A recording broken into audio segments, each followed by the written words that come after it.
Dito muna tayo kay Jason San. Ako ito, hanggang ngayon pala nagpapakalat ng fake news ito. Kung totoo na sinabi niya ito. Bakit po mga kababayan? Yung kay Madriaga, ayan, ine-ebas niya. Oh.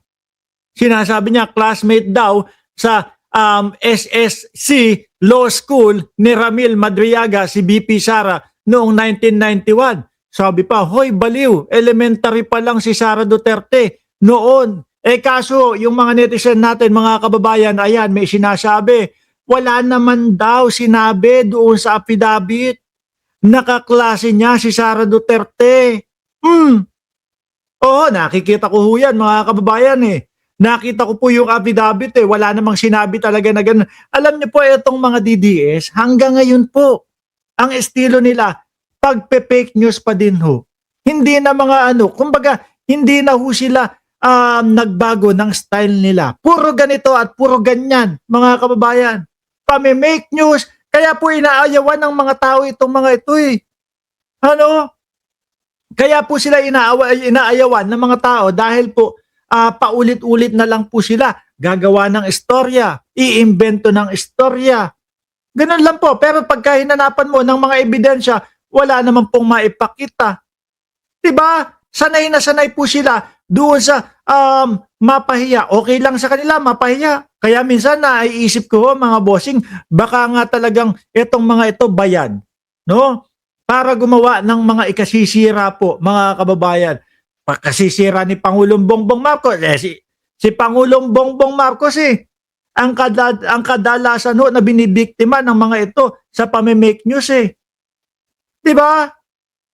Ano pa ba iisipin natin? Bakit pa ulit-ulit napapahiya ka sa taong bayan dahil do sa mga hindi totoong mga ibinabalita mo pero paulit-ulit ka pa din? Ay baka bayad.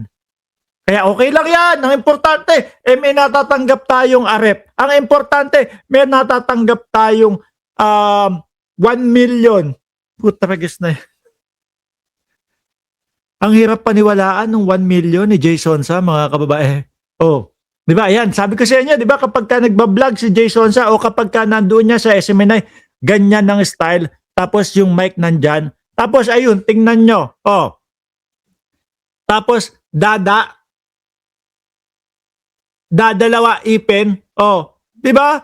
Kaya sabi ko, hindi ko maintindihan o hindi ko mapaniwalaan na 1 milyon ang ibinabayad kay Jason sa tapos dadalawang ipin. Siguro kung meron man, maliit lang, no?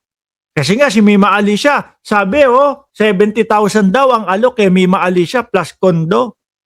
O biruin mo yan, yung per month, ang liit naman, ang liit naman yan. Kami pong mga sumusuporta kay Pangulong Bongbong Marcos, imposible po na makuha o mabayaran po para bumaliktad. Ang ganda-ganda po ng ginagawa ng Pangulo eh. At panigurado, hindi din papayag yang si Mima Alicia na mabayaran siya para bumaliktad lang. Kasi talagang nakikita niyang tao na yan, si Mima Alicia, yung kagandahan po ng proyekto at mga ginagawa ng Pangulong Bongbong Marcos. Lahat naman po tayo, di ba? Majority ng mamamayang Pilipino talagang sinusuportahan si Bongbong Marcos. Bakit po? Dahil nga po tuloy-tuloy ang pagbabago ng Pilipinas. Mga korap po, tingnan mo, mauoblo. Sabi dito, wala naman sinabi si Ramil sa affidavit na kaklase niya si Sara Duterte at paano nga naman magiging kaklase ni Sara si Madriaga. 1978 pinanganak si Sara Duterte. 13 years old lang siya noong 1991. At isa pa, di siya elementary, high school na siya. Yan. O na-BO pa tong si Jason sa. Tigilan nyo yung kaka-fake news. Alam nyo mga kababayan, madami na din ito. Ito, sayang to. Yung pagkatao nitong si Jason sa, ang dami pong humahanga dati niyan, lalo na doon sa mga Mel and J. Siguro yung kapartner nito na si ano ba pangalan? Nakalimutan ko. Si Miss Mel, no? Siguro nanghihinayang dito kasi ang ayos-ayos na tao nito nung siya ay broadcaster. Tapos yun, napunta doon sa mga puro pampe-fake news na ginagawa ho, mga kababayan. Ibang klase ang hatak ng mga DDS kasi. Lahat gagawin, no? makapanira lang ng tao. Ibang klase ho, mga boss. Diruin mo. Sasabihin nila, bubutasan nila. Para magkaroon ng butas yung affidavit ni Madriaga, ang sasabihin nila naging kaklase o mag-classmate da. Wala pong sinasabing ganun sa affidavit ni Madriaga. Alam mo, Sonsa, mas ang tingin ko nga yung si Gutesa ninyo, yun ang nagsisinungaling. 100% sinungaling. Yung si Gutesa, tingnan nyo, ano ginawa ngayon? Nasaan na? Wala na. Hindi na po makalabas, hindi na po makaharap sa publiko. Nagtatago na. Di po ba? Anak ng tinapa. Kaya hindi makasukasuhan si Martin Romualdez na pinipilit po ng mga Duterte, ng mga DDS. Nakasuhan si Martin Romualdez. Pero hindi makasuhan. Bakit? Dahil po yung tanging isa na naglilink o nagsasabi na si Martin Romualdez ay may kinalaman doon sa mga flood control at doon sa mga ghost project ay nawawala pa.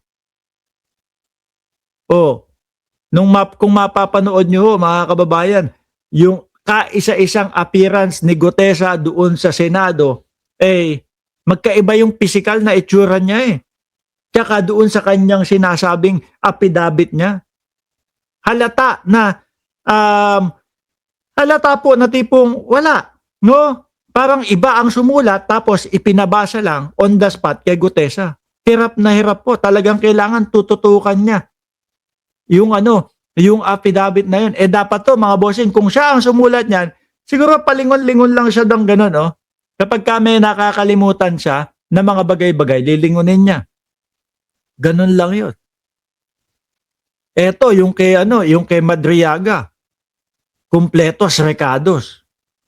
Talaga hong, kumbaga mga bossing, mararamdaman mo naman sa isang tao kung nagsasabi ng totoo At tingnan nyo mga kababayan, at lagi sinasabi ng mga DDS, walang katotohanan yan na nauugnay kay Inday Sara Duterte. Di ba meron pang picture litrato? Meron pa nga hong selfie silang dalawa, mga bossing.